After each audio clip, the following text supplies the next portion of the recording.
Dr. LeBlanc, tell me, is there such a thing where you would say, people running around out there and have a reason to go to a dentist and should do something they might not be aware of because, things are more or less going pretty good, but there's some sleeping danger there or some sleeping, whatever you might call it. Is there something like that out there where you advise people and say, go and check it out?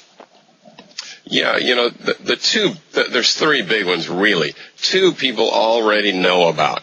Decay. Why do you go see a dentist? Get x-rays to make sure there's no decay. Decay is very prevalent. I read somewhere the other day, I didn't even know this, and I've been at this 23 years. It was a trivia question. What's the biggest disease in the world? And decay was the answer. So the other thing, of course, is the gums. And you mentioned, sorry to interrupt you, you mentioned in another video that you had this girl coming in, lady, and she had a very badly decayed tooth, which apparently 6 months before would have been a small filling, good forever to go, more or less. Kind of like no major 6 months damage. to a year later, we would have done a filling and she'd be good to go. Yeah. Mm-hmm. And it's tragic, especially with the young people. She was in her 20s.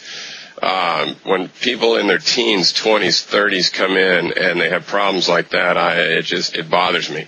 It was just lack of prevention, and that's really sad. The other thing, of course, is the gum disease. We pull more teeth out from gum disease than any other reason. Most people know why they're seeing the hygienist every 3 to 6 months. It's so that they can control their gum disease.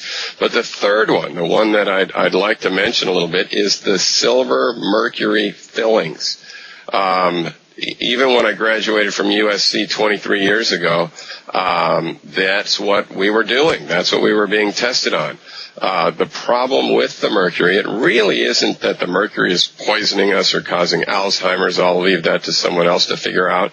But what the mercury does to the teeth, and there's about 50%, so the makeup of the silver mercury filling is about 50%. I ask people to think of a thermometer, the old-fashioned thermometer, the bulb kind with a mercury in it. You know that mercury expands and contracts tremendously with temperature changes. So when I look at the thousands of teeth that I've seen with mercury fillings, they crack your teeth. As you're eating hot and cold foods and liquids, your silver fillings are expanding and contracting, breaking your teeth. So people come in with the silver fillings, I show them on our intraoral camera, and they go, my gosh, can you save that tooth? Because it looks so bad. There's cracks everywhere. And then I'll show them a tooth that doesn't have a silver filling, and there's no cracks, none whatsoever. So, and then, of course, they break down around the edges, and you get decay around the silver fillings as well. So silver fillings, silver mercury fillings, are the one thing I don't think people understand just how much damage they do to their teeth. That's a very interesting point you're bringing up about, the expanding of the cell. Because, it's true, and I don't think there's lots of talk about that. There's the poisoning, yes or no, and that might not be. But then again, lots of dentists will say that as long as it is contained well, there's really not that much danger of the poisoning. But the point is, you say it cracks it. It's like a bottle of beer. Put it in, freeze it, and bang, there it is. And, it may be on the way down, but either way, the expansion and the traction does it. Silver fillings are a dentist's best friend because of the damage they do to the teeth. But, so it's not the chocolate, huh? It's a little of that and a little of this, but I'm just saying I don't think people understand how much. They can look at it money-wise, they can look at it time-wise, they can look at it agony-wise.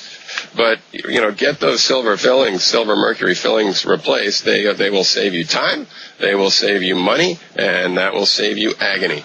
What about the argument of some dentists who say that if the silver filling is in there, basically fine and good with not, whatever you guys consider being kept and well put in, you might do more damage taking it out than you do leaving it in. What about that argument? If a silver filling is very small, with no hint of any decay, I would say I probably leave it in. If it's of any size at all, And I can't remember the last time I took a silver filling that was more than a few years old out that didn't have some decay under it. So after 23 years of doing this and seeing tens of thousands of them, and what I find under, and we have a lot of technology here at Portola Dental, so I'm able to show the people what I find under it. I'll take an intraoral picture and I'll show them, and they get this look on their face, and they go, that's in my mouth, and that was in my mouth. So it's real easy for me now to say, just do it. Whereas 15 years ago, 20 years ago, I was more hesitant. I'd go, let's just watch it. Let's just watch it for a while, you hear. If you go to a dermatologist and he says, hey, you got a cancer, let's just watch it. Right? Let it watch crack. If you go to an oncologist and he says you got a cancer on your arm, and then he says, why don't we watch it for a while? It's not that bad yet. Boy, I don't know. That doesn't sound too smart to me. Right. Right. Well, obviously, I mean, the stuff can go under there because, as you said, it expands. So it expands, it detracts again, and that gives it some space, because the tooth doesn't move back again. You know what I mean? Or I mean, it may not crack the tooth. It may only you go skiing in the wind and it may go down, and then it leaves the tooth alone, and then stuff can go in it and all that. All right. Well.